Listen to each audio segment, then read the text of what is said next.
do vídeo as fases do alto forno, que é um equipamento que rudimentarmente ele já existe há milhares de anos, né? Algumas operações de fabricação de ferro da antiguidade, eles têm, mesmo que rudimentar, algo muito parecido com o que se faz no alto forno. Se usa o carvão, se usava através do fole o sopro de oxigênio, não é? A matéria-prima ferrífica, não é? E aí eram fabricadas as ferramentas. Vamos voltar à página.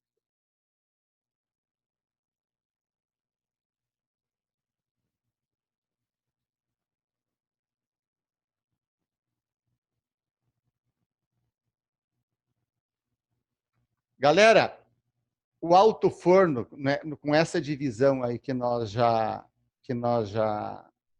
assistimos, eu já falei também para vocês, tá? A cuba, a rampa, o cadinho, tá? No final resultam em 3 produtos. E os 3 produtos, mesmo a escória, são importantes, que nem a escória vai fora, tá? A escória ela está misturada aí com óxido de cálcio, com outros materiais, tá? A fabricação do ferro gusa produz uma quantidade enorme de gases, tá? Esses gases, como geralmente as aciarias são integradas, quando nós temos um alto forno em funcionamento, com certeza encostadinho nós já temos uma aciaria funcionando, tá? Isso se chama um sistema integrado. E esse sistema integrado facilita a utilização desses gases gerados na fabricação do ferro gusa para produzir energia lá na fabricação do aço, ou seja, não se perde nada. Nessa operação de redução dos óxidos, e agora vou mostrar de novo para vocês aqui um quadro, e vocês vão lembrar das aulas de química, nós temos a redução dos óxidos. Essa operação de redução, de óxido-redução, que são as reações dos elementos químicos, onde ganham ou perdem elétrons, não é? Não se esquecendo, eu acho que vocês lembram, que é a redução, tá? Quando se reduz o número de elétrons de um átomo, ele fica positivo. Quando ele ganha elétrons, ele fica negativo. É o contrário. E nós podemos olhar aqui nesse quadro onde nós estamos mostrando a redução dos óxidos, tá? Que, à medida que a reação química vai acontecendo, vai diminuindo o número de oxigênio. Nós tínhamos 4 aqui, agora nós temos o óxido de ferro só com um átomo de oxigênio, um monóxido de carbono, uma moléculazinha aqui de ferro e os gases aqui, ó, de óxido de carbono, né? À medida que a redução, que eleva a temperatura e a redução dos óxidos vai ocorrendo com o coque, tá? Ocorre mais uma redução, vamos perdendo oxigênio, não é? Quando nós temos a adição do carbonato de cálcio, o cálcio se decompõe, tá? Se formando óxido de cálcio, formando mais gases, ou seja, mais energia liberada, esses gases são capturados e se transformam em matéria-prima na aciaria. A questão dos fundentes, deixa eu mostrar aqui. Aqui estão as reações que eu estava falando. Desculpe aí, galera. Mas esses slides todos vocês vão ter. Esse aqui é uma redução, é uma reação química de óxido-redução clássica que eu tenho certeza que vocês lembram da época da química. Quando são utilizados os fundentes, o que são os fundentes? Essas matérias-primas eles se combinam com as gangas. As gangas, as cinzas formam as chamadas escórias. Essas escórias das aciarias e dos altos fornos, hoje, boa parte delas são utilizadas como sinter, tá?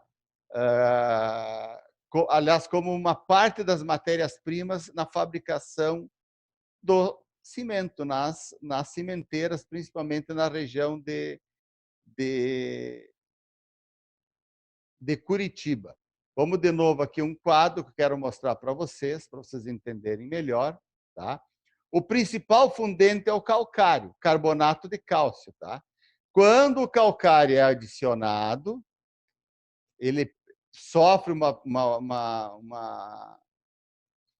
ele sofre uma redução, tá? Fica apenas com um oxigênio, o óxido de cálcio, e forma o gás, como eu falei anteriormente para vocês. Tá? Essa sequência dos altos fornos, galera, tá? Entre 300 e 350 graus, nós temos a formação de vapor, onde é formada uma grande quantidade de vapor de água. Entre 350 e 750 graus, ocorre a redução, onde o óxido de ferro perde o oxigênio. Entre 750 e 1150 graus, nós temos a carburação, onde o ferro recebe o carbono, formando a liga do ferro-gusa.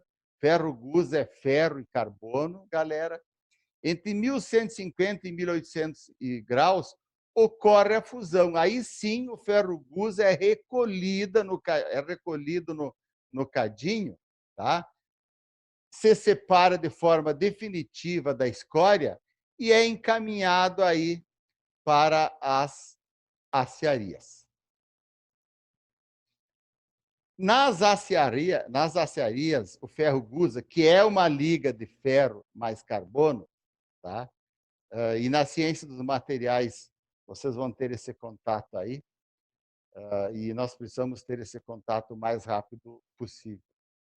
Eles podem ter a adição de outros elementos, que são os elementos de liga, tá?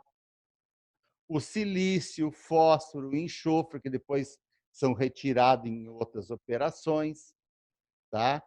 O manganês, os agentes oxidantes para oxidarem o ferro, não é? O oxigênio que são injetados pelas ventaneiras nas aciarias, os processos oxidantes que acontecem através da adição do oxigênio, não é? A dessulfuração, que é a eliminação do sulfuro, que é o enxofre, a retirada do enxofre, acontece através da adição do óxido de cálcio, não é? Após esses processos todos, aí é que se inicia o refino, não é? Com alguns métodos bastante consagrados,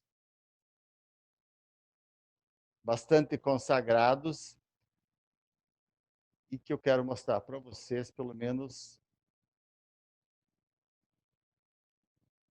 uma ideia, né? O método Bessemer, que foi lá por 1850, que acontece um refino bastante importante. O LD, o sistema LD, que é um sistema bastante impressionante. Hoje o sistema LD ele refina a maior parte das matérias-primas para a fabricação de aço. Ele tem uma remoção de fósforo e bastante eficiente. Mais de 80% da produção primária de aço hoje passa por esse processo. E após esse refino, galera, o aço que ainda não se encontra em condição de ser lingotado, ele recebe o tratamento para afinar, para refinar os seus processos químicos num processo que se chama de forno de panela e onde ele é também desgasificado, porque a quantidade elevada de gases do oxigênio não faz bem para a fabricação de aço. Nessas operações, o calor é homogeneizado, é realizado um ajuste da sua composição e da temperatura, e acontece a desoxidação, tá? Que é a remoção do oxigênio residual. Nesse momento da desoxidação, é criado uma atmosfera, na verdade, um meio ideal para a adição dos elementos de liga, tá? Que é o quê? É ferro, manganês, ferro, silício, ferro, alumínio. No momento da dessulfuração, com uma eventual escória sintética ou injeção de pós, acontece a desfosforação, que é a retirada quase total de fósforo, que é um elemento indesejado no aço. Alguém quer fazer alguma pergunta, galera, antes de nós chegarmos nessa parte final? Por favor. Estão todos me ouvindo? Sim. Pietra, você está aí agora? Sim, agora eu tô. Agora deu certo. Deu certo? Tá bom. Deu. Pessoal, nós temos uma aciaria, um processo de fabricação de aço, que é a aciaria elétrica, que ela é a responsável praticamente por toda a reciclagem de ferro que existe no Brasil. Tá? Toda essa sucata de ferro que vocês enxergam na cidade de Passo Fundo ou em qualquer outro lugar, depois ela é processada nas aciarias elétricas, que é um processo que iniciou há uns 100 anos atrás, 70, 80 anos atrás, onde o forno elétrico tem um arco, tá, que obviamente recebe eletricidade, e fabrica aços especiais. Na Grande Porto Alegre, por exemplo, a unidade da Gerdau, tá, é fabricado aço com aciaria elétrica, tá? Com o forno a arco. Com o forno a arco, tá? E a participação do ferro através do forno elétrico, ele está crescendo de forma bastante impressionante no mundo todo e tem uma participação cada vez maior na fabricação do aço. Esse aço que vocês conhecem e que faz parte da cadeia produtiva da indústria da construção civil, né? Principalmente nas últimas décadas. Como é que funciona o forno elétrico? Tá? Um arco voltaico, tá? Se forma com eletrodos verticais, tá? Geralmente de grafite, e funde a matéria-prima. Tá? A temperatura é por volta de 1.600 graus, 1.700 graus. Tá? Durante a queima, o processo recebe uma quantidade de oxigênio enorme, que é para esquentar a corrida, elevar a temperatura da corrida. Esse material que é fundido rapidamente, sólido, queima carbono. Aí, a partir desse procedimento, fica muito, muito claro e muito nítido a separação da escória e do aço líquido. Tá? Aí nós temos a primeira operação das aciarias, tá?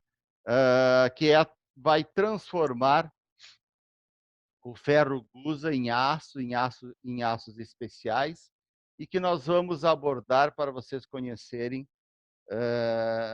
no nosso próximo segmento. Eu antecipei um pouquinho a nossa segunda parte da aula, que é às 21 horas.